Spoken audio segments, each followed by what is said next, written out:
Bonjour les amis et bienvenue dans ce nouveau vlog. Nous nous étions quittés la dernière fois. Oui, je sais, ça fait une semaine que j'ai pas pu en tourner. J'avais pris quelques jours avec ma famille, veuillez m'en excuser. Nous nous étions quittés. Mon réveil après une journée à dormir pour récupérer d'une nuit de camping avec mes amis. Nuit assez arrosée.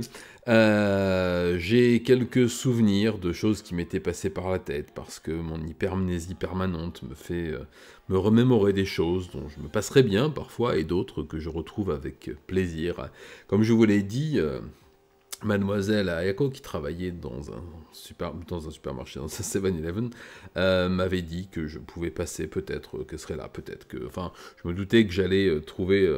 on appelle ça une soupe à la grimace, mais toujours intéressé par la suite que pourrait avoir cette aventure, bien je suis allé, j'ai pris le métro et je suis allé là-bas en me disant que j'éviterais de faire mon stalker, comme on dit en français, et que si jamais elle ne montrait aucun intérêt, voire qu'elle me regardait avec un air... pas antipathique, mais disons hostile, je partirai immédiatement. Je suis arrivé donc dans le quartier dans lequel elle travaillait, je l'ai vue de l'autre côté de la vitrine. Elle m'a vu, elle a tourné le regard, elle a fait semblant de ne pas me voir. Alors, je me suis installé pendant un moment. Et puis, j'ai bu du café, je crois. Enfin, j'ai fait comme je faisais à mon habitude, fumer des cigarettes, boire du café ou des boissons fraîches. Parce que le café froid, c'est très bon. Attention, ne dites surtout pas de mal du café froid. Et puis, j'ai attendu qu'elle sorte. Voilà. Et elle a fini par sortir à la fin de son service. Elle m'a regardé. Elle n'a pas fait attention à moi. Voilà, elle avait un Walkman sur les oreilles, un petit casque de Walkman sur les oreilles, et puis elle a tracé sa route. Alors je me suis levé, et elle m'a ignoré, elle s'est engouffrée dans la ruelle d'à côté, je savais qu'elle allait prendre son métro. Je lui avais fait coucou, elle m'a regardé, Bon, je me suis dit qu'il était peut-être pas bienvenu d'insister, donc je suis rentré du coup dans le 7-Eleven pour acheter des cigarettes et pour acheter à boire ou à manger, je sais plus, oui, parce qu'à l'époque on pouvait acheter des cigarettes sans rien. Après il a fallu avoir cette carte là. Voilà, la carte TASPO. Oui, je sais, c'était il y a longtemps. C'est une carte qui vous permet, lorsque vous achetez des cigarettes, de prouver votre âge, votre identité et votre âge. Voilà, dans les distributeurs et dans certains tabacs. Et puis, je suis parti pour Shinjuku parce que j'avais pas encore vraiment visité le quartier. Et puis, avec les lectures que j'avais pu avoir à l'époque, entre Mishima et d'autres, je voulais visiter ce quartier de la perdition, dont on m'avait parlé maintes fois. Mes amis m'avaient déconseillé d'y aller. Les gens avec qui j'avais un peu discuté me déconseillaient d'y aller. La jeune fille que je fréquentais me déconseillait fortement d'y aller. Il n'y serait allé pour rien au monde. Le Kabukicho. Voilà, c'était un nom qui me trottait dans la tête depuis fort longtemps et que je n'avais pas encore eu l'occasion d'aller visiter. Et alors, je suis parti là-bas, voilà. Je me rappelle exactement, parce que j'ai encore, il n'y a pas longtemps, retrouvé... J'ai vu, j'ai plus les photos de ces aînés-là, parce que, vous savez, 3 divorces, tout ça. Mais j'ai eu l'image d'une soirée, de 7 soirées à venir, et donc je me rappelle de la façon dont j'étais habillé. Voilà, exactement. J'avais ma boule à zéro avec mon espèce de longue crête que j'avais attachée en queue de cheval au-dessus avec ma vieille couleur qui s'en allait, et tous mes anneaux aux oreilles, et mes anneaux dans le nez, et mes anneaux sur la bouche. Ça, je les ai vite quittés parce que ça m'a gonflé après quelques années. J'avais un t-shirt à manches longues, je sais pas si on appelle ça un sweat ou un t-shirt à manches longues, de Exploited, qui était un de mes groupes préférés de l'époque, qui est toujours un de mes groupes préférés. Un short noir avec une chaîne pour attacher mon portefeuille, et des Doc Martens noirs, voilà, ouvertes. C'est à ça que je ressemblais à l'époque. Et oui, il faudrait que j'ai peu de photos, enfin peu importe. Et je suis parti comme ça au Kabukicho. Je suis arrivé par le métro, vous savez, cette grande sortie que tout le monde emprunte en arrivant, vous arrivez face à Alta Station, le grand écran qui est au fond, qui faisait l'admiration du monde entier à l'époque. Et j'ai tout de suite compris quelle direction il fallait prendre. Je me suis engouffré dans cette espèce d'immense passage piéton là que tout le monde connaît, qu'on peut suivre maintenant avec des caméras de surveillance. Et je suis entré dans ce quartier. Alors c'était bien avant les restaurations. C'était encore le Kabukicho qu'on a connu quand on a 40 ou 50 ans, ou 60 même, avec ce magasin de fruits à l'angle, quand on s'engouffre, avec des durians qui ont pesté en été, quand on passait, là c'était l'été justement. Et, euh, et puis ces rabatteurs, hein, on était en début de soirée, et il y avait déjà les rabatteurs, les scouts qui arrivaient pour vous proposer des soirées endiablées, et puis ces filles qui maquillaient super sapées, qui se pressaient pour rejoindre les clubs, et puis ces gars en costard qui traînaient un petit peu, des jeunes, des moins jeunes, des gens un peu habillés comme moi, d'autres, enfin une espèce de mélange complètement hétéroclite et assez coloré, assez chamarré, bigarré, qui me fascinait. Alors c'est vrai que je parlais pas, alors je commençais à avoir attrapé quelques mots, quelques phrases, mais je me suis engouffré là-dedans, j'ai marché, j'ai regardé les vitrines, j'ai vu des enseignes qui me parlaient avec des lettrages un peu, vous savez, soit un peu gothique, soit un peu mon lettre assemblage à la Sex Pistols et tout. Et puis je me suis engouffré dans un des bars, dont j'ai oublié le nom là, par contre je suis même pas sûr que je l'ai su un jour. C'était au B2, deuxième sous-sol, et je suis descendu. En me disant que j'espérais fortement qu'ils arrivent à comprendre mes demandes. Je suis rentré dans ce bar avec je me rappelle qu'il y avait du lino partout, mais des morceaux de lino accumulés les uns sur les autres. C'était un peu collant, c'était enfumé comme j'ai rarement vu, c'était tout petit, c'était un couloir, une espèce de bar tout en couloir avec le comptoir au coin. Des tonnes et des tonnes de bouteilles derrière, de toutes sortes. Des bouteilles que je connaissais, des bouteilles de gin, de vodka, etc.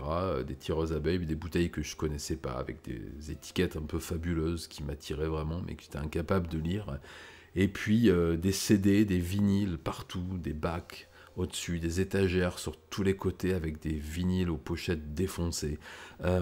Et puis comment dire, des classeurs en plastique. Vous savez, comme on a des classeurs pour l'école avec des feuilles partout qui traînaient sur le comptoir, des petites tables faites de briquets de broc un peu pourries avec des vieux tabourets, des choses, mais une population qui m'a tout de suite rassuré quand je suis rentré. Voilà, il y avait des gens, garçons, filles, avec des cheveux longs, des cheveux colorés, des bracelets à clous, des t-shirts de groupes que je connaissais, et surtout en arrivant, la première chose que j'ai entendue, c'était Rain in Blood de Slayer, et je me suis dit bon, ça devrait bien se passer. Et voilà, je suis descendu, je me suis allé m'asseoir, on m'a fait comprendre comme ça que c'était au comptoir. Alors je me suis levé, bam, j'ai pris le menu, et on m'a donné un deuxième menu. En fait, on pouvait choisir sa boisson et sa musique. Il suffisait de faire un trait dessus, que la jeune barmaid effaçait après. Et on pouvait avoir ça, on pouvait avoir son son, sa chanson, sa musique à la suite. Elle mettait le CD ou le vinyle comme ça, et puis on pouvait commander. Voilà, alors je connaissais pas grand chose.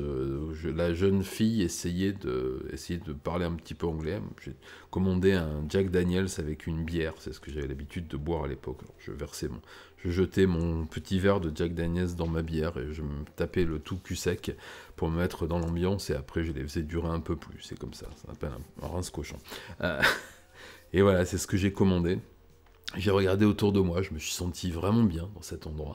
Je sais plus ce que j'avais demandé comme morceau, enfin j'avais coché plusieurs trucs. Oh, ça devait certainement être la même chose que l'habitude, du Ozzy, du Slayer, du Typo, des choses comme ça, enfin bon.